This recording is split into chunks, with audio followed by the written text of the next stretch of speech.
Welcome friends, चैनगढ़ की online class में आपका स्वागत है। मैं भैया कुमार फिर से एक बार आपका स्वागत करता हूं। दोस्तों, कैसे हैं आप लोग? मैं ऐसा करता हूं आप कुशल होंगे और कोविड अप्रोप्रिएट बिहेवियर को फॉलो कर रहे होंगे और घर पर बैठकर इस चैनगढ़ आईएएस के साथ आप ऑनलाइन क्लास का आनंद ले रहे होंगे। दोस्तों, जैसे कि आपको पता है कि अभी बहुत सारे बच्चे हैं वो अभी हमारे साथ जुड़े हुए हैं और एनसीईआरटी क्लासेज हम वो भी कवर कर रहे हैं। तो जो नए बच्चे हैं उनको थोड़ा बताना चाहूँगा, जो नए भर्ती है, कि अगर आपने अभी तक हमारा चैनल सब्सक्राइब नहीं किया है तो आप सब्सक्राइब कर लीजिए। करना क्या होगा आपको, कुछ और भी बच्चे हैं जिनको आपको बताना है तो आप इस प्रकार बताइएगा। आपको यूट्यूब पर जाना है, चैनगढ़ आईएएस टाइप करना है, उसके बाद आपको चैनगढ़ आईएएस सब्सक्राइब कर लेना है। साथ ही साथ बेल आइकन दबाइएगा ताकि नोटिफिकेशन आपको मिलते रहे। पर्सनलाइज कर दीजिएगा तो आपको छोटी मोटी इन्फॉर्मेशन अगर हम इस माध्यम से देंगे, इस चैनल के माध्यम से, तो आप तक पहुंच पाएगी। कभी कभी आप वीडियो स्किप कर देते हैं तो आप नोटिफिकेशन के माध्यम से भी आप वीडियो देख पाएंगे और लोगों को लिंक भेज पाएंगे। इतना नहीं, इसका जो लिंक है आप जो है अपने मित्रों के साथ, और भी अभ्यर्थी हैं और भी ऐसे स्टूडेंट्स होंगे जो आपके आसपास होंगे, जो मौजूद होंगे, जिनको एनसीईआरटी डिजिटल फॉर्म में पढ़ना है, खासकर एनसीईआरटी के लिए परेशान रहते हैं, तो उनको जरूर चैनगढ़ आईएएस का लिंक को भेजिएगा। उनको बताइएगा कि चैनगढ़ आईएएस पर उनके द्वारा उनके लिए जो है एनसीईआरटी कक्षा प्रदान की गई है। और अभी तक हमने बात करें, आप लोगों को बता, जो नए स्टूडेंट उनको बताना जरूरी है, अभी तक हमने क्लास 6, क्लास 7, क्लास 8 को सक्सेसफुली हमने कवर कर लिया है। अभी हम लोग क्लास 9th जो है उसको कवर कर रहे हैं और जो बुक है वो है भारत और समकालीन विश्व, और उसका भी हम लोग अध्याय 5 कवर कर रहे हैं, जिसमें पार्ट 1 वीडियो आपको ऑलरेडी हमने आपको करा दिया गया है। और अभी हम लोग पार्ट 2 सेक्शन की बात करें, जिसका पार्ट 2 वीडियो आज जो है उसकी हम चर्चा करने वाले हैं। तो आप में से बहुत ऐसे जो विद्यार्थी है जो पंक्चुअल है, उनको तो पता है कि हाँ, हम लोग चैप्टर 6 से लेकर अभी तक वो हमारे साथ जुड़े हुए हैं और उनको उनकी प्रगति बहुत अच्छी हुई है। उनका उनके उनके कॉन्सेप्ट जो थे, कॉन्सेप्ट से रिलेटेड उनको उनमें जो दिक्कत थी वो उन्होंने कवर कर लिया है और बहुत खुश भी होंगे। जो नए बच्चे हैं जो आज से जुड़ रहे हैं उनको बता दूं, कोई घबराने की जरूरत नहीं है। आप अभी यहाँ से क्लास अटेंड कीजिए, इसका पार्ट 1 आप बाद में देख लीजिएगा। और साथ ही साथ आप क्लास 6, क्लास 7, क्लास 8 की वीडियो जो है उसको देखने के लिए चैनगढ़ आईएएस के प्लेलिस्ट में जाइएगा, वहाँ पर आप देखिएगा। एनसीईआरटी के सेक्शन से ये बना हुआ है ग्रुप, एक वीडियो का प्लेलिस्ट में एक सेक्शन है, उस सेक्शन में जाके आप पूरी वीडियोज का देख पाएंगे। अगर फिर भी कोई दिक्कत है तो कमेंट करके आप जरूर बताइएगा। ऐसे मैं पूरी तरह से आश्वस्त हूँ कि आपको वहाँ देखने के बाद आपको कमेंट करने की जरूरत नहीं पड़ेगी, क्योंकि कॉन्सेप्ट के साथ और जो इम्पोर्टेंट फैक्ट है उसके साथ हमने इस वीडियो को कवर कराया है। जो बच्चे जो यहाँ पर जो जुड़े हुए हैं बहुत दिनों से, जो लगातार कंटिन्यू जो है क्लास को वॉच करते हैं, उनको पता होगा और उनसे आप बात भी कर सकते हैं। तो दोस्तों, इसमें ज़्यादा घबराने की जरूरत नहीं है। एनसीईआरटी को कैसे पढ़े, क्यों पढ़े, आपके नए जो जो भी बच्चे नए जुड़ते हैं उनका सवाल ये होता है, और ये स्वाभाविक प्रश्न है, किसी के मन मस्तिष्क में उत्पन्न हो सकती है। उसमें उनको ये बार बार पूछते हैं कि किस प्रकार उसका अध्ययन का तरीका क्या हो, किस पैडागोजी को हम फॉलो करें। तो उनको मैंने उसके लिए एक वीडियो मैंने बना के ऑलरेडी उसमें डाला हुआ है मैंने। आपको देखना है तो आप एनसीईआरटी कैसे पढ़े, किस प्रकार पढ़े, अध्ययन का तरीका क्या हो, उसकी चर्चा हमने की थी, तो आप उस वीडियो को देख पाएंगे। साथ आप अभी क्या करना है, हमारे साथ कंटिन्यू रहना है। आपको इसी प्लेटफॉर्म पर जो है एनसीईआरटी पूरी की पूरी कवर करा दी जाएगी। अभी हम हिस्ट्री पढ़ रहे हैं, उसके बाद हम ज्योग्राफी की बात करेंगे, उसके बाद इकोनॉमिक्स भी पर पढ़ने वाले हैं। जो भी एनसीईआरटी के सब्जेक्ट है उसको हम यहाँ पर कवर करेंगे और बहुत ही जल्दी और आराम से कवर करेंगे। इन द सेंस कि जल्दबाजी का अर्थ है कि आप कम समय में आपको मैं इस सिलेबस को कवर करने का प्रयास करूंगा और बहुत ही कॉन्सेप्चुअल क्लियरिटी के साथ आपको कवर कराऊंगा। इसके लिए परेशान ना हो, ताकि आप अन्यत्र किसी सोर्स पे डिपेंडेंसी आपकी न के बराबर रहे। हाँ, तो एक बात जरूर है कि आपको अगर कहीं लगे कि हाँ कुछ और विशेष ज्ञान की जरूरत है तो आप हाथ पैर मार सकते हैं, इसमें कोई दिक्कत नहीं है। लेकिन मैं ये बोलता हूँ कि स्पेसिफिक क्लास में जब हम लोग आएंगे, जब हम बीपीएससी मेंस की तैयारी करेंगे, अन्य पीसीएस एग्जामिनेशन की तैयारी करेंगे, यूपीएससी मेंस की तैयारी हम लोग पढ़ेंगे, तो उसमें हम लोग और भी ज़्यादा डीप पढ़ पाएंगे। तो उस वक्त मैं आपको और भी डीप और बहुत ही ज़्यादा डायग्राम के साथ आपको पढ़ाऊंगा। तो उसके लिए आपको परेशान नहीं होना, अभी आप एनसीईआरटी को फॉलो कीजिए। मैं बार बार इसलिए कहता हूँ कि आप बार बार ये प्रश्न करते हैं हमसे कि सर किस प्रकार जो है रणनीति क्या हो, पढ़ाई का तरीका क्या हो, क्या एनसीईआरटी कवर करने के बाद कोई बुक पढ़ना है? बिल्कुल, उसके बाद स्पेसिफिक बुक पढ़नी है आपको, उसका भी मैं बताऊंगा। उसके लिए एक प्रश्न भी आया था कि कौन कौन से बुक पढ़े, इसका शेड्यूल मुझे बता दीजिए और पूरी तरह से रूटीन हमको बता दीजिए, किस प्रकार पढ़ा जाए, किताब का जो लिस्ट भेज दीजिए। तो लिस्ट भेजने में कोई बड़ी बात नहीं, लिस्ट आपको भेज देंगे कि लिस्ट भेजने से फ़ायदा क्या है। आप किताब आपको 50 किताब 50 तरह के लोग बताएंगे, तो इससे अच्छा है कि आप चयनगढ़ के साथ जुड़े रहिए। आपको इसी प्लेटफॉर्म पर सारी सुविधाएं जो है प्रदान कर दी गई। धीरे धीरे आपको हम सारे वीडियो जो है आपके लिए हम लाएंगे। और क्लास जो भी रणनीति बनेगी, इससे जो जो बीपीएससी एग्जामिनेशन जब होने वाले होंगे उसको लेकर हम लोग एक अलग शेड्यूल चलाने वाले हैं। यूपी पीसीएस के लेवल चलाने वाले हैं, सीजी पीसीएस के अलग चलाएंगे, यूपी पीसीएस के लेवल चलाएंगे, आरपीएससी के लेवल चलाएंगे, जेपीएससी के लेवल चलाएंगे। तो इसमें हम पूरी तरह से ये हम जान रहे हैं ऑलरेडी कि हमको क्या करना है और किस समय उसकी तैयारी करवानी है। बहुत कम समय में हम उसको कवर करने का प्रयास करेंगे। तो उसके लिए आप निश्चिंत रहिए, आप अपने मन मस्तिष्क को साफ रखिए और सिर्फ और सिर्फ पढ़ाई के बारे में सोचिए।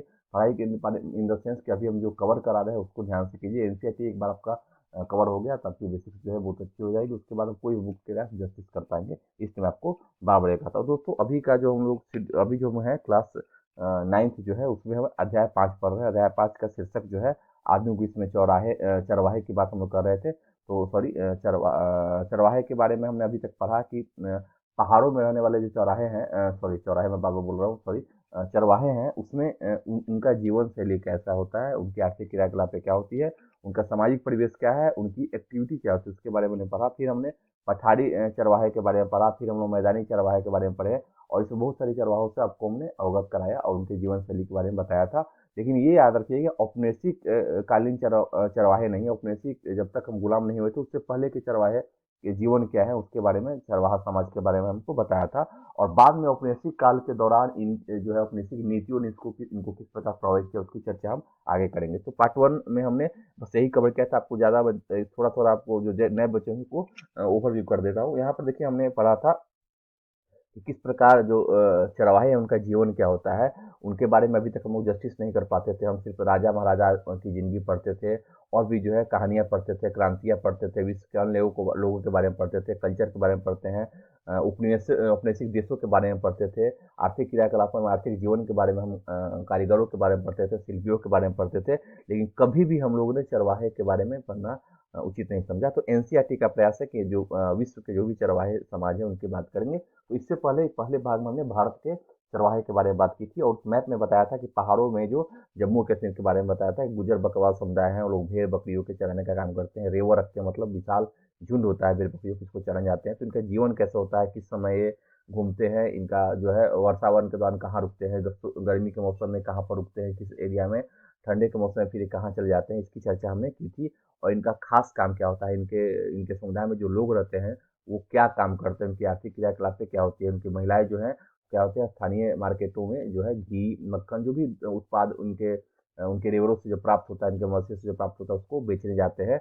और शुष्क महीने में क्या करते हैं, जो मैदानी भाग में आते हैं, जैसे सॉरी पहाड़ी इलाकों में चले जाते हैं। और जैसे ही ठंडे का दिन आता है, शीतकालीन समय में जब बर्फ गिरने लगती है तो फिर वो मैदानी भागों में आके रुक जाते हैं। तो इनका समय पता रहता है, सितंबर के महीने में फिर से ये मैदानी तरफ चले आते हैं। और उसके बाद फिर जब देखेंगे गर्मी के दिनों में फिर ये ऊपर की तरफ चले जाएंगे पहाड़ी एरिया में। जब बर्फ पिघलने लगेंगे तो नए नए घास होंगे, जो घास जो है वहाँ जो मवेशियों के लिए भी ज़्यादा फायदेमंद रहा होगा और वहीं पर कुछ दिन उनका निवास स्थान बना रहेगा, वहीं पर वो आर्थिक जो भी क्रियाकलाप करेंगे। फिर वो क्या करेंगे, समय के अनुरूप ही वो फिर वहाँ से निकल पड़ेंगे। इस बीच क्या करते हैं, कुछ चरवाहे ऐसे भी है जो चारा के खोज में क्या करेंगे, एक जगह से दूसरी जगह भटकते रहते हैं। और उनमें एक विशेषता ये होती है कि पूरी तरह से चारागाहों को नष्ट नहीं करते हैं। वो क्या करते हैं, जब देखते हैं कि हाँ यहाँ की चारागाह भूमि जो है अब पूरी तरह से हमने उसका उपयोग कर लिया है, तो फिर वो आगे बढ़ जाएंगे। और 2-3 महीने 4 महीने बाद, हो सके 5-6 महीने बाद फिर वहाँ पर वो वापस आते हैं। तो उनको ये पता है कि तब तक जो है चारागाह का विकास हो चुका होता है और उनको फिर से हरा चारा उपलब्ध हो जाता है। तो उनको ये पता होता है कि हमें जो है पूरी तरह से इसको खत्म नहीं करना है, तो इसका ध्यान वो रखते हैं। तो एक एक जो काम ये भी करते हैं कि ये प्रिजर्वेशन का काम करते हैं, इन द सेंस इनको पता होता है कि पूरी तरह से भूमि जो है यहाँ पर जो भी हरे घास है उसको पूरी तरह से नष्ट करना आवश्यक नहीं है। वो क्या करेंगे, वहाँ पर कुछ दिन के लिए, कुछ जैसे ही नष्ट होगा तो जैसे ही उनको लगेगा कि हाँ यहाँ पर अब छोड़ देना चाहिए, तो फिर वो मवेशियों को लेकर आगे बढ़ जाएंगे, रेवर को लेकर आगे बढ़ जाएंगे। और कुछ दिनों बाद फिर वापस आएंगे तो उनको फिर वहीं पर बहुत सारे हरे भरे चारे जो है चारागाह उनको मौजूद हो जाएगा, वो मवेशियों को खुला छोड़ देंगे और फिर मवेशियों से संबंधित वो क्रियाकलाप करेंगे। एक जगह मैंने आपको दिखाया था मध्य गढ़वाल में, गुज्जर मंडप, यहाँ गुज्जर जो है अपना जीवन यापन करते हैं। उस वक्त क्या करेंगे, यहाँ के लोग यहाँ रहेंगे, इसी के अंदर बैठ के जो है या तो जो भी जानवरों से प्राप्त उत्पाद है उसका उसका उपयोग करेंगे, उसको बनाएंगे, या यहीं पर उनका जीवन जो है व्यापन होता है कुछ समय के लिए ही सही, लेकिन जरूर। फिर इसकी हमने चर्चा की थी।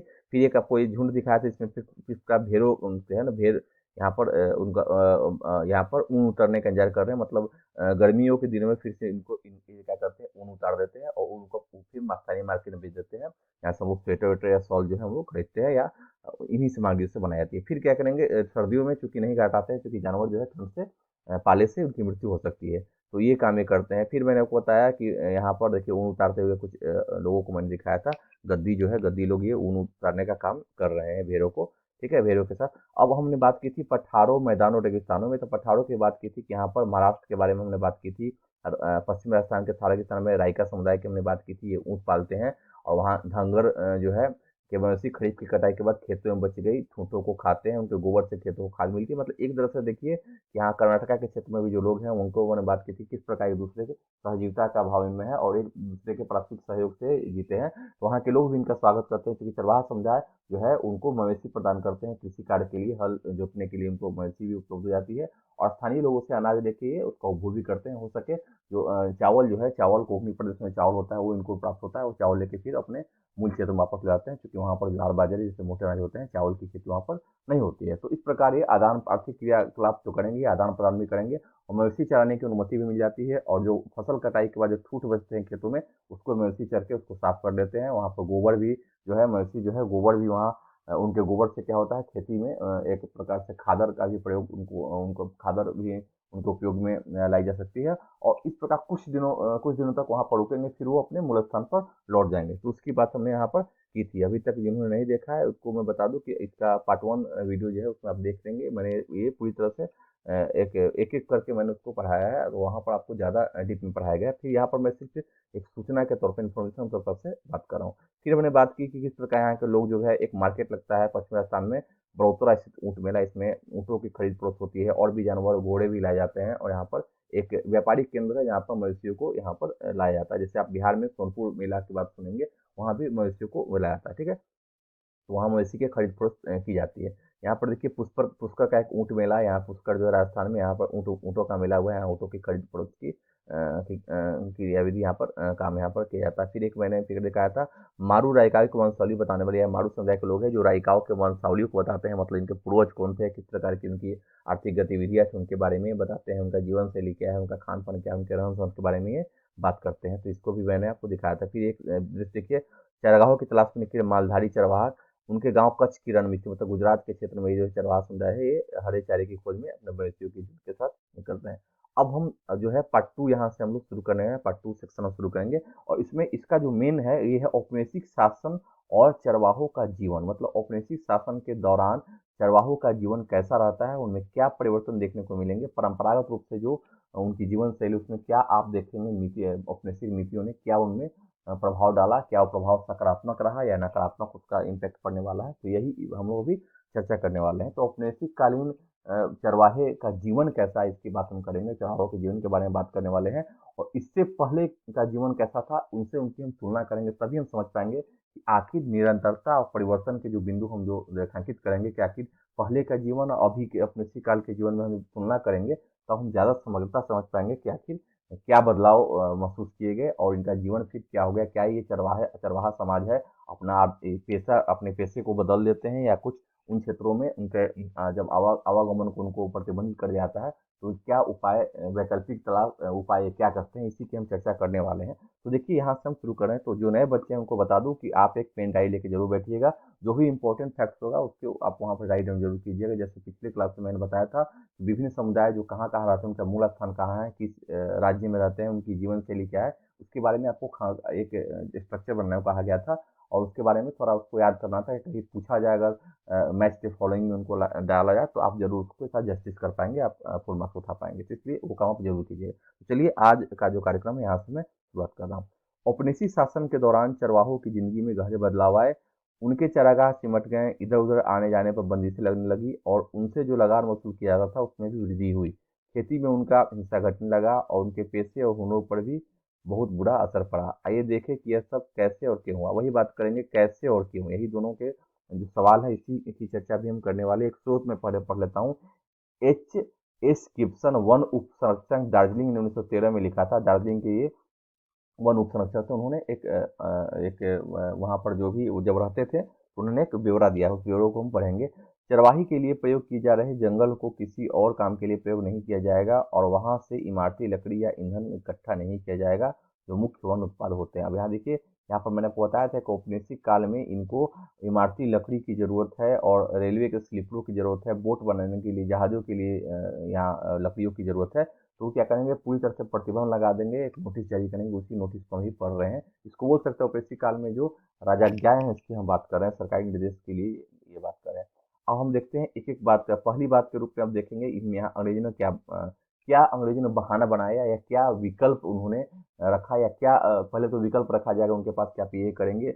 हो सकता है उन विकल्पों को उन्होंने सुनना पसंद नहीं किया होगा। वे अपने आर्थिक स्वतंत्रता के लिए, अपने व्यक्तिगत स्वतंत्रता के लिए चरवाहे समुदाय जो है, चरवाहा जो समुदाय है, उन्होंने अंग्रेजों की नीतियों को मानने से मना कर दिया होगा। तो फिर क्या करेंगे, उसको प्रतिबंध लगा दिया जाएगा। उनके रीति रिवाजों से यहाँ पर क्या करेंगे, उनको धीरे धीरे अंग्रेज जो है अपने आर्थिक नियमों में ला देंगे, राजस्व के नियम ला देंगे, उन पर टैक्स बढ़ा दिया जाएगा, चराई कर लगा दिया जाएगा और इस प्रकार उनका आर्थिक शोषण आर्थिक शोषण उनका होने लगेगा। इसी की हम बात यहाँ पर करने वाले हैं। अंग्रेज सरकार चारागाहों को खेती की जमीन में तब्दील कर देना चाहती थी, क्योंकि ज़्यादा से ज़्यादा अनाज अगर उगाया जाएगा तो खाद्यान्न की पूर्ति होगी और हो न हो यहाँ पर भी ये जो है, यहाँ पर याद रखिएगा कि व्यवसायिक कृषि को ज़्यादा प्रोत्साहन कर रहे होंगे। तो व्यवसायिक कृषि करना चाहते होंगे, बड़े बड़े बाड़बंदी जो लगाएंगे वहाँ पर, या बड़े बड़े जो आप देखेंगे कि आप विभिन्न क्षेत्रों में वो क्या करेंगे, एक प्रकार से आप बागान का विकास करेंगे, क्योंकि बागान जो है व्यवसायिक हित की पूर्ति करता है। चाय, कॉफी, कपास इत्यादि का उत्पादन वो करेंगे ताकि कच्चे माल के रूप में उनको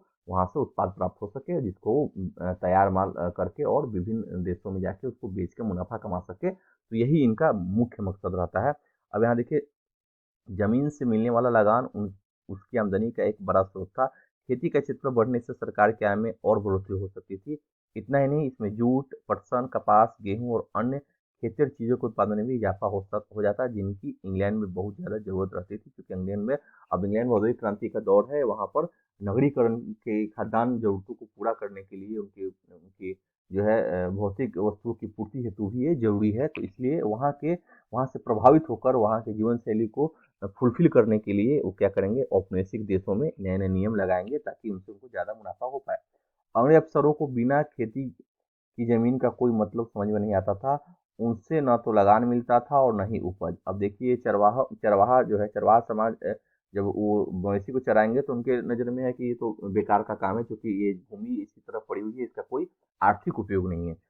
अंग्रेज ऐसी जमीन को बेकार मानते थे। क्यों बेकार मानेंगे? क्योंकि उनके काम का नहीं है, उनके उनको उनसे कोई लाभ नहीं है। उसे खेती के लायक बनाना जरूरी था। इसी बात को ध्यान रखते 19वीं शताब्दी के मध्य से देश के विभिन्न भागों में पड़ती भूमि विकास के लिए नियम बनाए जाने लगे। मतलब जो भी भूमि पड़ती भूमि है जो चारागाहों के काम आती है, उनको उनको उनको उनके विकास के लिए क्या करेंगे, नियम बनाए जाने लगेंगे। इन कायदे कानूनों के जरिए सरकार गैर खेतियर जमीन को अपने कब्जे में लेकर कुछ खास लोगों को सौंपने लगी। इन लोगों को कई तरह की रियायतें दी गई और उस जमीन को खेती के लायक बनाने, उस पर खेती करने के लिए जमकर बढ़ावा दिया गया। मतलब कुछ न कुछ सुविधाएं जो है उनको दी जाएंगी। ऐसे कुछ लोगों को गांव का मुखिया बना दिया गया।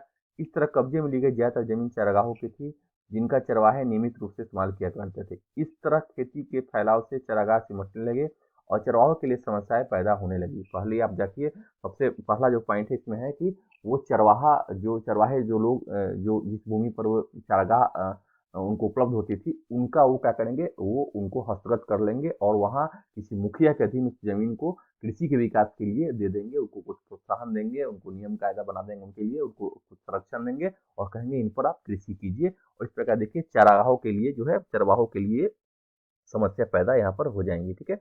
दूसरी बात, अब देखिए दूसरी बात के तहत क्या है। 19वीं सदी के मध्य तक आते आते देश के विभिन्न प्रांतों में वन अधिनियम भी पारित किए जाने लगे। इन कानूनों की आड़ में सरकार ने ऐसे कई जंगलों को आरक्षित वन घोषित कर दिया। मैंने बताया था आरक्षित वन रिजर्व वन है, जहाँ पर किसी को का जाना ना अलाउ नहीं। मैंने 3 प्रकार के वन आपको बताए थे पिछली क्लासेज में, आपको ध्यान होगा, सुरक्षित वन, संरक्षित वन और वन्य ग्राम। तो उसकी चर्चा हमने की थी। अगर आपको याद है, ध्यान है, तो आप कमेंट करके जरूर बताइए कि मैंने उसमें आपको क्या बताया था। ठीक है। जहाँ देवदार या साल जैसी कीमती लकड़ी पैदा होती थी, इन जंगलों में चरवाहों के घुसने पर पाबंदी लगा दी गई थी, क्योंकि ये इमारती लकड़ी है और ये जो है आर्थिक रूप से बहुत ही ज्यादा कीमती लकड़ी है। ठीक है। कई जंगलों को संरक्षित घोषित कर दिया गया। इन जंगलों में चरवाहों को चरवाही के कुछ परंपरागत अधिकार तो दे दिए गए, लेकिन उनकी आवाजाही पर फिर भी बहुत सारी बंदिशें लगी रही। औपनिवेशिक अधिकारियों को लगता था कि पशुओं के चरने से छोटे जंगली पौधे और पेड़ों की नई खोपड़ी नष्ट हो जाती है। उनकी राय में चरवाहों के रेवड़े छोटे पौधों को कुचल देते हैं और पोपलों को खा जाते हैं, जिससे नए पेड़ों की बढ़त रुक जाती है, इनका ये कहना था। और इसलिए इन्होंने क्या किया, वहां पर उनको रोक लगा दिया है कि आप जानवरों का रिवर वहां नहीं ले सकते हैं। हाँ, आप हरे चारे को इकट्ठा वहां से कर सकते हैं, लेकिन उसमें भी बहुत सारे प्रतिबंध लगा दिए गए। वहां पर उनको उन पर कर लगा दिया गया कि आप चराई कर दीजिए। इस प्रकार की बहुत सारी आप देखेंगे शोषण मूलक जो नीतियां हैं वहां पर लगाएगी, शोषण पूरक नीतियां चरवाहों पर लगाई जाने लगी। और यही कारण है कि चरवाहा समुदाय जो है वो औपनिवेशिक काल में बहुत ही ज़्यादा आप देखेंगे उनके साथ बहुत ही दिक्कतें आती है, क्योंकि उनका जो पारंपरिक जीवन है वो पूरी तरह से तहस नहस हो जाता है। ठीक है, यहाँ देखिए, वन अधिनियमों ने चरवाहों की जिंदगी बदल दी। अब उन्हें उन जंगलों में जाने से रोक दिया गया जो पहले मवेशी के लिए बहुमूल्य चारे का स्रोत थे। अब देखिए, इसी कारण की, क्योंकि जो वनों में ही घूम के वो चराते थे, तो उन क्षेत्रों को जब अंग्रेज नियम बना के कहीं पर उसको प्लॉटिंग कर देंगे, तो उन क्षेत्रों में इनकी आवाजाही बंद हो जाएगी, क्योंकि अब वो जो है सरकार की प्रॉपर्टी है, उस पर आप अब मवेशी नहीं चला पाएंगे। ठीक है, जिन क्षेत्रों में उन्हें प्रवेश की छूट दी गई, वहां भी उन पर कड़ी नजर रखी जानी जाती थी। जंगलों में दाखिल होने के लिए उन्हें परमिट लेना पड़ता था। जंगल में उनके प्रवेश और वापसी की तारीख पहले से तय होती थी, और वह जंगल में बहुत कम ही दिन बिता सकते थे। अब चरवाहे किसी जंगल में ज्यादा दिन तक नहीं रह सकते थे, भले ही वहां चारा कितना ही हो, घास कितनी भी क्यों न हो, और चारों तरफ घनी हरियाली हो। उन्हें इसलिए निकलना पड़ता था कि क्योंकि अब उनकी जिंदगी वन विभाग द्वारा किए गए परमिटों का दिन था। परमिटों का कुछ चार्ज भी, परमिट का कुछ चार्ज लगता होगा, और बहुत ही अल्पकालिक जो है परमिट उनको मिलता था। अब चारागाह पूरी तरह से अगर मौजूद भी है, समाप्त भी नहीं हुए, वहाँ बहुत हरे चारे की उपलब्धता भी है, फिर भी उनको तय समय में वहां से वापस आना पड़ता था, नहीं तो इन पर फिर कर लगाया जाता था या जुर्माना यहाँ लगा दिया जाता था। परमिट में पहले ही लिखा जाता था कि वह कानूनन कब तक जंगल में रहेंगे, अगर वह समय सीमा का उल्लंघन करते हैं तो उन पर जुर्माना लगा दिया जाता था, मतलब आर्थिक रूप से भी उनको जो है परेशानी झेलनी पड़ती थी। अब देखिए, तीसरी बात में हम क्या यहाँ पर बात करने वाले हैं। अंग्रेज अक्सर घुमंतु किस्म के लोगों को शक की नजर से देखते थे।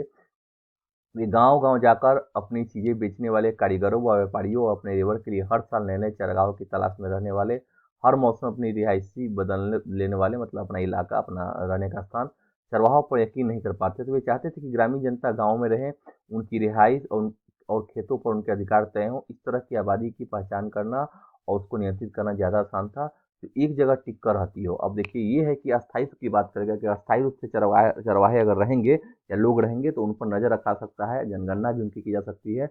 वहां से आपको आर्थिक राजस्व की भी प्राप्ति हो जाएगी, एक तय जो है राशि तय कर पाएंगे उनके लिए, इन पर कर लगा पाएंगे। लेकिन जो चरवाहा समुदाय है, वो एक जगह से दूसरी जगह घूमते रहते थे, तो उन पर नजर रखना, उनका हिसाब किताब रखना भी इनके लिए मुश्किल कार्य होता था। तो यह भी एक कारण था कि उन्होंने ये नियम बनाया था। ऐसे लोग को शांति प्रिय और कानून का पालन करने वाला माना जाता था। कुमंतुओं को अपराधी माना जाता था। 1871 में औपनिवेशिक सरकार ने अपराधी जनजातीय अधिनियम, क्रिमिनल ट्राइब्स एक्ट पारित किया। इस कानून के तहत दस्तकारों, व्यापारियों और चरवाहों के बहुत सारे समुदायों को अपराधी समुदाय को सूची में रख दिया गया। क्यों रखा गया, आप बताइए, कमेंट करके मुझे बताइए। उन्हें कुदरती और जन्मजात अपराधी घोषित कर दिया गया। इस कानून के लागू होते ही ऐसे सभी समुदायों को कुछ खास अधिसूचित गांवों बस्तियों में बस जाने का हुक्म सुना दिया गया। उनकी बिना परमिट आवाजाही पर रोक लगा दी गई। ग्राम्य पुलिस उन पर सदा नजर रखने लगी। कहने का अर्थ है कि अंग्रेज के नज़र में ये लोग घुमंतु जो लोग हैं वो जन्मजात अपराधी माने गए, क्योंकि कारण कुछ नहीं, कारण बस इतना है कि उनको किसी भी तरह अंग्रेज चाहते थे कि एक अस्थायी जीवन ये जी पाए, जिससे इन पर हम कानून, रूल और लॉ इन पर जो है इन पर थोप पाए, लगा पाए, इनसे हम आर्थिक लाभ ले पाए। इसलिए ऐसा करेंगे। और इसका बहाना क्या लगाएंगे, बहाना लगाएंगे कि ये लोग जो है घुमंतु जो लोग हैं और ये अपराधी किस्म के लोग हैं, अपराध करते हैं, इसलिए उन पर ये कानून लगा के उनको एक जगह बसाने की बात करेंगे। चौथी बात देखिए, उन्होंने क्या की, अपनी आमदनी बढ़ाने के लिए अंग्रेजों ने लगान वसूल करने का हर संभव रास्ता अपनाया। यही तो इनका मुख्य मकसद था। उन्होंने जमीन, नहरों के पानी, नमक, खरीद फरोख्त की चीजों, यहाँ तक कि मवेशी पर भी टैक्स वसूलने का ऐलान कर दिया। चरवाहों से चारागाह में चरने वाले एक एक जानवर पर टैक्स वसूल किया जाने लगा। देश के ज्यादातर चरवाही इलाकों में 19वीं सदी के मध्य में ही चरवाही टैक्स लागू, मैं बताया था ना, चरवाही टैक्स लागू कर दिया गया था। प्रति मवेशी टैक्स की दर तेजी से बढ़ती चली गई और टैक्स वसूली की व्यवस्था दिनों दिन मजबूत होती गई। 1850 से 1880 के दशकों के बीच टैक्स वसूली का काम बाकायदा बोली लगाकर ठेकेदारों को सौंप दिया जाता था। इजारी प्रथा की यहाँ पर शुरुआत की जा रही है। ठेकेदारी पाने के लिए ठेकेदार सरकार को जो पैसा देते उसे वसूल करने और साल भर में ज्यादा से ज्यादा मुनाफा कमाने के लिए जितना चाहे उतना कर वसूल सकते थे। अब आपको मैंने बताया कि शोषणकारी जो नीति है यहीं से शुरुआत होती है, कि आप जो है ठेके पर दे देंगे कि हमको इतना आप पैसा दीजिए, इतना जो है राजस्व हमें आपसे चाहिए। अब क्या करेंगे, जिनको मिलेगा ठेका पर वो तो ज़्यादा कमाना चाहेंगे, तो वो चरवाहों पर और भी मन मुताबिक वो है शुल्क लगा सकते थे, लगाते भी थे और ज़्यादा वसूलते थे, ताकि अंग्रेजों को देने के बाद उसका ज़्यादा भाग उनके पास बच जाए। तो ये भी एक शोषणकारी जो है नियम बना दिए गए थे यहाँ पर। 1880 के दशक तक आते आते सरकार ने अपने कानूनों के माध्यम से सीधे चरवाहों से ही कर वसूलना शुरू कर दिया। हर एक चरवाहा को एक पास जारी कर दिया गया। किसी भी चरगाह में दाखिल होने के लिए चरवाहों को अपना पास दिखाना पड़ता था। ठीक है, पास दिखाकर पहले टैक्स अदा करना पड़ता था। चरवाहा के साथ कितने जानवर है, उसने कितना टैक्स चुराया, इस बात को चुकाया, इस बात को उसके पास में दर्ज कर दिया जाता था। मतलब यहाँ एक एक जानवर पर टैक्स वसूलने के लिए ये पास बना देंगे और पास में कितने जानवर हैं उसके अनुसार वो टैक्स लेंगे और इस प्रकार इनको रेगुलेट किया जाने लगेगा। आपको मैंने ये बताया। एक एक्टिविटी मैंने छोड़ दी थी यहाँ पर, स्रोत कुछ नए शब्द आप जान जाइए। यहाँ पर मैंने क्रियाकलाप बताया था कि अब देखिए, तो वन अधिकारी और चरवाहा की बात आप खुद समझिएगा, इसमें ज़्यादा ऐसा कुछ नहीं है। तो 9th क्लास के बच्चों के लिए परंपरागत अधिकार का मतलब है परंपरा और रीति रिवाज के आधार पर मिलने वाले अधिकार जो जन्म से प्राप्त होते हैं, जो उनके पूर्वज जो है उनको ट्रांसफर करते हैं, वही परंपरागत अधिकार है। अब 1920 के दशक में रॉयल कमीशन ऑफ एग्रीकल्चर ने अपनी रिपोर्ट में लिखा कि बढ़ती आबादी, सिंचाई सुविधाओं के विस्तार और रक्षा उद्योग एवं कृषि प्रायोगिक उद्योग के लिए सरकार द्वारा चरगाहों के अधिग्रहण की वजह से चरवाही के लिए उपलब्ध इलाकों के क्षेत्रफल में बहुत भारी गिरावट आई है। अब पशुपालकों को बड़े बड़े रेवर रखने में मुश्किल पैदा हो रही है। इसकी वजह से उनकी आमदनी में गिरावट आई है, उनके जानवरों की गुणवत्ता और खुराक गिर गई है और कर्ज बढ़ते जा रहे हैं। बात सही है, क्योंकि पहले जो है स्वतंत्र रूप से वो विचरण कर सकते थे, अपने मवेशियों को चरा सकते हैं। उन मौसमों की उनकी जानकारी थी, मौसम परिवर्तन के साथ ही वो जगह चेंज कर देते थे। हरे चारे जो है उपलब्ध है और गुणवत्ता युक्त पूर्ण वो जो होते हैं औषधि वाले वो जो है चारागाह होते हैं, जिसका फायदा जानवरों को मिलता था। जानवर मजबूत भी होते थे और जानवर दूध ज़्यादा देते थे। लेकिन यहाँ पर क्या है कि उनको नियंत्रण करने के बाद उनके जानवर भी अब कमजोर होने लगे थे। उसी की बात यहाँ पर की जा रही है। अब यहाँ पर एक आपके लिए क्रियाकलाप है, क्रियाकलाप को मैं स्किप कर रहा हूँ, ठीक है। अब देखिए, इन बदलावों ने चरवाहों की जिंदगी को किस तरह प्रभावित किया। आपको मैंने 4 बात बताई, 4 बात को आप नोट कर ले कि चरवाहों के जीवन में अंग्रेजों ने किस प्रकार हस्तक्षेप करना शुरू किया और उस औपनिवेशिक नियम के कारण चरवाहों के जीवन में क्या बदलाव आए, उसकी चर्चा आप हमें कमेंट करके बताइएगा, क्योंकि उसका जो है नोट्स आप बनाए तो आपके लिए ज़्यादा बेहतर होगा, ठीक है। इन बदलावों ने चरवाहों की जिंदगी को किस तरह प्रभावित किया, इसकी हम बात करेंगे। इन चीज़ों की वजह से चारागाहों की गंभीर कमी पैदा हो गई। जैसे से ज़्यादा चारागाहों को सरकारी कब्जे में लेकर उन्हें खेतों में बदला जाने लगा, वैसे वैसे चारागाहों के लिए उपलब्ध इलाका स्वीकारने लगा। इसी तरह जंगलों के आरक्षण का नतीजा यह हुआ कि गड़ेड़िए और पशुपालक अब अपने मवेशियों को जंगल में पहले जैसी आज़ादी से नहीं चरा सकते थे। अब उनको ये भी ध्यान रखना होता था कि कोई नया जो कोपल है, जो नया वृक्ष है, उसको वो जानवर नुकसान न पहुंचा दे। अगर नुकसान पहुंचा दे तो उसके लिए अलग से आर्थिक दंड की जुर्माने उनको देने पड़ते थे। तो इसका भी ध्यान रखना, इससे स्वतंत्र रूप से अभी नहीं चरा पाएंगे। जब चरागाह खेतों में बदलने लगे तो बचे कुछ चरागाहों में चरने वाले जानवरों की तादाद बढ़ने लगी। इसका नतीजा यह हुआ कि चरागाह सदा जानवरों से भरे होने लगे। अब तक तो घुमंतू चरवाहे अपने मवेशियों को कुछ दिन तक ही एक इलाके में चराते थे और उसके बाद किसी और इलाके में चले जाते थे। इस अदला बदली की वजह से पिछले चारागाह भी फिर से हरे भरे हो जाते थे। मैंने बताया था कि ये जो है प्राकृतिक रूप से इस चीज़ का बहुत ध्यान रखते थे कि जो हम चारागाह को पूरी तरह से समाप्त न करें और अगले सीजन में जब वापस आते तो फिर से वो चारागाह जो मैदान है वो हरा भरा उनको प्राप्त मिलता था। वहाँ फिर से वो कुछ दिन के लिए डेरा डाल देते। लेकिन अब क्या है कि जो मवेशी का झुंड है वो एक ही चारागाह में बारम्बार जो है वह रहने लगेंगे, क्योंकि उनको और जगह जान नहीं है। तो वहाँ से क्या होगा, आर्थिक पूरी तरह से जमीन का शोषण शुरू हो जाएगा और चारागाह नष्ट होने लगेंगे, भूमि जो है बंजर हो जाएंगी और चारागाहों का विनाश होने लगेगा। डिफॉरेस्टेशन की हम बात यहाँ पर करने वाले हैं। तो ये भी अब जो है पर्यावरणीय रूप से संकट का काल यहाँ पर जो है आप देखेंगे कि शुरुआत हो जाएगी। लेकिन चारागाहों की आवाज़ के ऊपर लगी बंदिशों के कारण क्या होगा, चारागाहों के लिए बेहिसाब इस्तेमाल से चारागाहों का स्तर गिरने लगा। जानवरों के लिए चारा कम पड़ने लगा। फलस्वरूप जानवरों की सेहत और तादाद भी गिरने लगी। चारे की कमी और जब तक पड़ने वाले अकाल की वजह से कमजोर और भूखे जानवर बड़ी संख्या में मरने लगे। मतलब जानवरों का विनाश यहाँ देखेंगे कि जब उनको पर्याप्त मात्रा में भोजन उपलब्ध नहीं होगा, चारागाह उपलब्ध नहीं होगा, जब फॉडर उनको नहीं मिलेगा तो क्या होगा, उनकी वो कमजोर होंगे, उनकी मृत्यु होगी। तो देखेंगे एक तरह से इनको और भी क्षति हो रही है इन पशुपालकों को, क्योंकि इनके जानवर जो है धीरे धीरे कमजोर होकर मरते जाते हैं और यहाँ इनको और भी हानि यहाँ पर देखेंगे। तो ये औपनिवेशिक काल के दौर में इसको आप ध्यान रखेंगे कि ये बहुत बड़ी समस्या है और चरवाहों के जीवन में इस प्रकार जो है जो हस्तक्षेप है अंग्रेजों का, इनके लिए ज़्यादा अच्छा नहीं होता है। अब देखिए, उन समुदायों की बात करते हैं, उन आदिवासी उन चरवाहों की बात करते हैं जिनका कहाँ कहाँ निवास स्थान है। देखिए, जम्मू एंड कश्मीर की हमने बात की थी पहले, ऊपर में बताया था आपको। गुज्जर बकरवाल समुदाय है। गद्दी देखिए हिमाचल प्रदेश में, यहाँ भोटिया गुज्जर उत्तराखंड की बात कर रहे हैं, यहाँ बंजारे राजस्थान, राइका समुदाय राजस्थान, मल्होत्रा क्षेत्र में मलधारी लोग हैं, बंजारे यहाँ क्षेत्र में, धंगर जो है यहाँ देखिए महाराष्ट्र में धंगर लोग जो हैं, कुरमा, कुरबा, गोल्डा ये सब देखिए कर्नाटका और आंध्रा के कुछ क्षेत्र में भी ये लोग निवास कर रहे हैं। तो यहाँ पर मोनपा जो है, यहाँ पर देखिए अरुणाचल प्रदेश में मोनपा जो है ये भी चरवाहा समुदाय है वहाँ पर। तो और यहाँ पर देखिए यहाँ पर बहुत सारे चरवाहे हैं। चरवाहा समुदाय की हम बात कर रहे हैं, राइका समुदाय के बारे में बताइए, आपको मैंने क्या बताया था, राइका समुदाय कहाँ रहते हैं। तो चरवाहा समुदाय जहाँ जहाँ रहते हैं उसको इस मैप में दिखाया गया है। इस मैप का मतलब यही था कि आपको बताना था कि चरवाहा समुदाय है किन किन इलाकों में रहते हैं, उनकी क्रियाकलापें क्या होती है, उसको आप एक आप क्या कीजिएगा, एक जरूर डायग्राम बना लीजिएगा और चरवाहों जो है जितने चरवाहे हैं उनके उनका नाम, उनका स्थान और किस राज्य में अभी तात्कालिक रूप से किस राज्य में वो उपस्थित है, उनकी जीवन शैली क्या है, वर्तमान स्थिति उनकी क्या है, उसकी चर्चा भी आप करेंगे। गुज्जर भी हैं, वो भी पहले पशुपालक ही थे, वो भैंस और गाय पालते थे, उनके बारे में आपको बताना है, ठीक है। अब चरवाहों ने इन बदलावों का सामना कैसे किया, इनकी बात अब करेंगे कि आखिर इन्होंने क्या उपाय निकाला और किस प्रकार जो है या किस प्रकार जो है वो वहाँ पर अपने जानवरों को के साथ रह सकते थे। क्या क्या इन्होंने नियम बनाया अपने पारंपरिक जो अधिकार है उसको पाने के लिए, या कहेंगे उसमें किस प्रकार इन्होंने बदलाव किया, जीवन शैली में किस प्रकार बदलाव किया, क्या करेंगे इसकी चर्चा इसमें करने वाले हैं। यहाँ देखिए इन बदलावों पर चरवाहों की प्रतिक्रिया कई रूप में सामने आई। कुछ चरवाहों ने तो अपने जानवरों की संख्या ही कम कर दी, कारण है कि उनके लिए चारागाह उपलब्ध नहीं है और जानवर बढ़ेंगे, उससे अच्छा है कि उन्होंने संख्या ही कम कर दी। अब बहुत सारे जानवरों को चराने के लिए पहले की तरह बड़े बड़े और बहुत सारे मैदान नहीं बचे थे। जब पुराने चरगाहों का इस्तेमाल करना मुश्किल हो गया तो कुछ चरवाहों ने नए नए चरगाह ढूंढ लिए। मिसाल के तौर पर ऊंट और भेड़ पालने वाले राइका 1940 के बाद न तो सिंध में दाखिल हो सकते थे और न ही सिंधु नदी किनारे अपने जानवरों को चरा सकते थे। भारत और पाकिस्तान के बीच खींच दी गई नई सीमा रेखा ने उन्हें उस तरफ जाने से रोक दिया। जाहिर है कि अब उन्हें जानवरों को चराने के लिए कई नई जगह ढूंढनी थी। अब वे हरियाणा के खेतों में जाने लगे, जहाँ कटाई के बाद खाली पड़े खेतों में अपने मवेशियों को चरा सकते हैं। मतलब विकल्प के तौर पर यहाँ पर देखें कि वे वैसे क्षेत्रों में जाने लगे जहाँ कृषि के बाद जो है ठूस जो बच्चे होते थे उनको चरा के वे अपना जीवन यापन करने लगे, वहां पर वो जाते थे, ठीक है। इसी समय खेतों को खाद की भी जरूरत होती थी और इन जानवरों के मल मूत्र से मिल जाती थी, गोबर से यहाँ पर खाद की जरूरत पूरी हो जाती थी। समय गुजरने के साथ कुछ धनी चरवाहे जमीन खरीद कर एक जगह बसकर रहने लगे।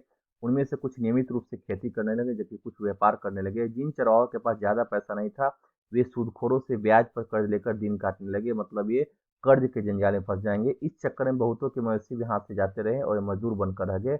वे खेतों या छोटे मोटे कस्बों में मजदूरी करते दिखाई देने लगे। मतलब इनके जीवन जो है अब जो है शोषण इनका होना शुरू हो गया था। इस सब के बावजूद चरवाहे न केवल आज भी जिंदा है बल्कि हाल के दशक में कई जगह तो उनकी संख्या में वृद्धि हुई है। जब भी किसी इलाके के चरागाहों में उनके दाखिले पर रोक लगा दी जाती तो वे अपनी दिशा बदल लेते, रेवड़ छोटा कर लेते। रेवड़ का अर्थ है जानवरों का समूह। और नई दुनिया के मिजाज से तालमेल बिठाने के लिए दूसरे काम धंधे भी करने लगते। बहुत सारे परिस्थिति विज्ञानी मानते हैं कि सूखे इलाके और पहाड़ों में जिंदा रहने के लिए चरवाही ही सबसे व्यवहारिक रास्ता है, क्योंकि जानवरों से उनको भोजन जो है उपलब्ध हो जाता था और जानवरों पर ही वो डिपेंड रहते थे। बहरहाल चरवाहों पर इस तरह के बदलाव सिर्फ हमारे देश में ही थोपे गए। दुनिया के बहुत सारे इलाकों में नए कानून और बसाहट के नए तौर तरीके ने उन्हें आधुनिक दुनिया में आ रहे बदलावों के मुताबिक अपनी जिंदगी का ढर्रा बदलने पर मजबूर किया। अभी आप देखिएगा, ये बहुत दिलचस्प पहलू है कि सिर्फ भारत में ही नहीं, अन्यत्र मतलब और भी देश भी हैं जहाँ चरवाहों का एक समुदाय रहता था। वहाँ भी जो है जैसे जैसे शहरीकरण नगरीकरण की शुरुआत होगी, बड़े बड़े सोसाइटी बसाए जाने लगेंगे, कृषिगत भूमि को जो है हस्तक्षेप किया जाने लगेगा, वहाँ बिल्डिंग बनाई जाने लगेगी, सोसाइटी का डेवलपमेंट होगा, तो वहाँ के चरवाहे भी हैं, उनके जीवन में भी परिवर्तन होगा और वो भी क्या करेंगे, कहीं ना कहीं अपनी जीवन शैली बदल लेंगे, कुछ नए पेशे को अपना लेंगे। आधुनिक इसमें आई इस बदलाव से निपटने के लिए बाकी देशों के चरवाहे ने क्या रास्ते अपनाए। और हम विश्व की बात करें, अभी तक तो हमने भारत की बात की थी, अब विश्व के जो है चरवाहा जीवन के बारे में अभी हम बात करने वाले हैं। तो एक अभी जो है सिर्फ अफ्रीका में चरवाहा जीवन इसकी बात करेंगे। अभी हमने भारत की बात की थी, तो अफ्रीका में बात करेंगे। एशिया में और भी देश की हो सके बात की जा सकती थी, लेकिन यहाँ पर सिर्फ भारत के संबंध में आपको यहाँ बताया गया था एनसीईआरटी में। अब अफ्रीका महादेश में जो है, अफ्रीका में चरवाहा का जीवन कैसा है इसकी हम बात करने वाले हैं। आइए अब जरा अफ्रीका की तरफ चले, जहाँ दुनिया की आधी से ज्यादा चरवाहाबादी रहती है। आज भी अफ्रीका के लगभग 2.25 करोड़ लोग रोजी रोटी के लिए किसी न किसी तरह की चरवाही गतिविधियों पर ही आश्रित है। इनमें बेदुमिन्स, बर्मेर, मासाई, सोमाली, बुरान और तुर्काना जैसे जाने माने समुदाय भी शामिल हैं। इनमें से ज्यादातर अब अर्ध शुष्क घास के मैदानों या सूखे रेगिस्तानों में रहते हैं, जहाँ वर्षा आधारित खेती करना बहुत मुश्किल है। यहाँ के चरवाहे गाय, बैल, ऊंट, बकरी, भेड़ व गधे पालते हैं और दूध, मांस, पशुओं की खाल व ऊन आदि बेचते हैं। मतलब जानवरों जो है उनके पास जो भी जानवर है उन्हीं के आसपास उन्हीं पर डिपेंडेंसी उनकी है और उन्हीं के स्रोतों को इस्तेमाल करते हैं। उनका मांस बेचते हैं, उनके खाल उतार के बेचते हैं, उनके दूध का जो है सेवन करते हैं, दूध बेचते हैं, घी बेचते होंगे। इस प्रकार जो है मिल्क प्रोडक्ट जो है वो बेचते हैं और जानवरों का जो है जानवर भी बेचते हैं, जानवर का खाल बेचते हैं, उनके मांस का भी वो क्या करते हैं उनको बेचते हैं। तो देखिए उनकी क्रियाकलापें भी है पूरी तरह से जो है जानवरों पर वो जानवरों के ऊपर टिकी हुई है। कुछ चरवाहे व्यापार और यातायात संबंधी काम भी करते हैं, कुछ चरवाही के साथ खेती भी करते हैं। कुछ लोग चरवाही से होने वाली मामूली आय से गुजर नहीं हो पाने पर कोई भी धंधा कर लेते हैं। हिंदुस्तान की तरह अफ्रीकी चरवाहों की जिंदगी में भी औपनिवेशिक और उत्तर औपनिवेशिक काल में गहरे बदलाव है। आखिर क्या थे ये बदलाव, इसकी हम चर्चा करने वाले। मतलब आप देखिए कि औपनिवेशीकरण का जो दौर है वो लगभग किसी भी ऐसे महादेश जो कोई भी ऐसा महादेश नहीं बचा था जिसमें औपनिवेशिक जो है औपनिवेशीकरण नहीं हुई थी। तो वहाँ जो है उसी अनुरूप वहाँ के लोगों के अनुरूप ही वहाँ के नियम बनाए जाते थे। और अफ्रीका में क्या नियम बनाएंगे उनका उनके जो अंग्रेज जो है या जो भी वहाँ पर जो भी औपनिवेशिक सरकारें थी उन्होंने क्या नियम बनाए वहाँ के स्थानीय निवासियों के लिए, वहाँ के चरवाहों के लिए, इसकी बात हम करेंगे अगली कक्षा में। अगले कक्षा में बताएंगे कि उनके जीवन में क्या परिवर्तन है, क्या आप समानताएं देखेंगे भारतीय चरवाहों और अफ्रीका के चरवाहों के बीच क्या समानताएं हैं, क्या असमानताएं हैं, जीवन शैली में क्या रहने खाने पीने में का क्या अंतर है, क्योंकि वो अलग महादेश के लोग हैं, हम लोग यहाँ एशिया में हैं, तो उनका जीवन शैली, उनके खान पान, फूड हैबिट जो अलग होंगे वो तो आप जानते भी हैं। लेकिन देखेंगे कि औपनिवेशिक नीतियाँ क्या एक समान रहती है या अलग अलग होती है। तो यही निरंतरता और हम मिलाएंगे कि क्या क्या सिमिलरिटी है और क्या क्या जो है अलग अलग बातें हैं नियम में। यही बात हमको समझनी है। अगर आप इस पर गौर कर लेंगे तो आप अच्छी राइटिंग कर पाएंगे, क्योंकि किसी भी जो भी टॉपिक आप पढ़े तो उसमें आपको ये पता होना चाहिए कि कौन कौन सी जो है समान जो है स्थिति है कहीं भी किसी देश के जो नागरिक हैं तो दो देशों के या हाँ दो देशों के नागरिकों में के जीवन शैली में क्या बदलाव आप देख रहे हैं, क्या क्या बदलाव होता है जो इस दौर में किसी शताब्दी में क्या बदलाव होंगे, उससे पहले उनकी जीवन शैली क्या रहती थी, क्या औपनिवेशीकरण के कारण उनके जीवन में क्या क्या बदलाव आ रहे हैं, किस प्रकार उनके जीवन शैली में परिवर्तन आ रहे हैं, कौन कौन से नए पेशे का जन्म हो रहा है उनके कारण, क्योंकि वो आर्थिक क्रियाकलाप में अपने मूल पारंपरिक कार्य को छोड़कर अन्य जो कोई पेशा अपनाएंगे तो उसका भी डेवलपमेंट होगा। तो एक तरफ से देखिए कि कहीं का अगर निगेटिव प्रभाव नकारात्मक प्रभाव है तो उससे कहीं ना कहीं सकारात्मक भी कोई ना कोई नए जो है उपागमों की शुरुआत होती है। तो इसलिए आप उसको ध्यान रखेंगे किस प्रकार आपको वहाँ कवर करना है। तो अगली जो वीडियो आएगी उसमें हम इसको कवर करेंगे। तो अभी भी जिन लोगों ने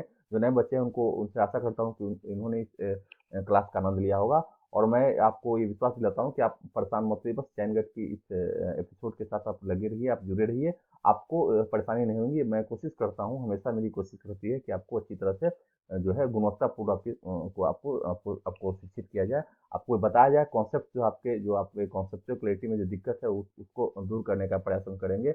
अप्रोच जो है पढ़ाने का अप्रोच हमारा ऐसा है कि आप अगर बिल्कुल नहीं पढ़ के आए होंगे फिर भी आप समझ जाएंगे टॉपिक को, क्योंकि टॉपिक में जो भी इम्पोर्टेंट फैक्ट्स होते हैं उसकी भी हम चर्चा करते हैं और बहुत ही एनालिटिकल वे में आपको विश्लेषण के तौर पर आपको समझाने का प्रयास करते हैं ताकि आपके मन मस्तिष्क को ज़्यादा जो है दिक्कत करने का सामना करे, ज़्यादा मंथन करने की जरूरत ना पड़े। मैं आपको बना बनाया यहाँ पर सामग्री प्रदान कर रहा हूँ ताकि आपको दिक्कत नहीं। तो दोस्तों आप हमारे साथ जुड़े रहिए। अभी भी आप लोगों ने बहुत सारे बच्चों ने तो कर दिया है, लेकिन बहुत सारे बच्चों ने चैनल को सब्सक्राइब नहीं किया, तो उनसे रिक्वेस्ट है कि वो चैनल को सब्सक्राइब कर लीजिए। आपको करना क्या है, अब अन्यत्र जो और भी दोस्तों जुड़ना चाहेंगे उनको जरूर बताएंगे। यूट्यूब पर जाने पर चैन गढ़ाई से आपको टाइप करना है। लोगों में हमारा ध्येय वाक्य है चैन तक चैन, इसको ध्यान से देखना है। उसके बाद आप देखेंगे कि वही चैनल, उसके बाद उसको सब्सक्राइब करेंगे, फिर आप बेल आइकन दबा देंगे, नोटिफिकेशन आपको मिलते रहने चाहिए। पर्सनलाइज कर लीजिएगा तो और बेटर है, क्योंकि कोई भी आप इन्फॉर्मेशन देना चाहेंगे तब तक पहले पहुंचेंगी। इतना ही नहीं, आप इस चैनल का लिंक जो है अपने विभिन्न दोस्तों के साथ शेयर करें। बहुत सारे दोस्त हैं आपके, आप देखेंगे व्यवहारिक मित्र भी होते हैं, बहुत सारे व्यवसायिक मित्र भी आपके होंगे, बहुत सारे जो है कलीग्स भी होते हैं और भी घरेलू मित्र भी होते हैं, कुछ जो है पढ़ाई करते हैं उस दौर में कुछ फ्रेंड्स होते हैं। तो सबके साथ आप जो है चैनल का लिंक जरूर शेयर कीजिएगा। चैनल को ज़्यादा से ज़्यादा शेयर कीजिए, विभिन्न सोशल साइट्स के माध्यम से शेयर कीजिए। उनको बताइए कि चैनगढ़ IAS पर उनके लिए NCERT का एक कार्यक्रम लॉन्च किया गया है और भी बहुत सारे कार्यक्रम जो आने वाले हैं उसकी सूचना आपको तभी मिल पाएगी जब आपने नोटिफिकेशन ऑन किया होगा। तो ये काम आप जरूर कीजिएगा। और इसी के साथ हम पार्ट 3 जब वीडियो आएंगे उसमें हम इस चैप्टर को कंप्लीट करेंगे, क्योंकि ये चैप्टर बहुत लंबी होती है और मैं कोशिश करता हूँ कि इसको बहुत ही गुणात्मक तरीके से गुणवत्तापूर्ण आपको पढ़ाया जाए, तो इसमें थोड़ा समय लगेगा, तो उसके लिए आप ज़्यादा परेशान नहीं होगा। बस हमारे चैनल के साथ जुड़े रहिए और इस सेल्फ स्टडी तो आप घर पर कर ही रहे हैं इस कोरोना कॉल में, कोरोना काल में आप कोविड एप्रोप्रिएट बिहेवियर को फॉलो कीजिए, वहाँ प्रोटोकॉल को मानना भी जरूरी है। घर पर बैठ कर चैन गढ़ IAS को ऑनलाइन आप देखते रहिए, सुनते रहिए इसके बारे में, आप इसमें जो भी कार्यक्रम आते हैं उसका आप आनंद लेते रहिए। दोस्तों इसी के साथ मैं विदा चाहता हूँ, बहुत बहुत धन्यवाद आपका, फिर से एक बार बहुत बहुत धन्यवाद। जय हिंद दोस्तों, जय भारत।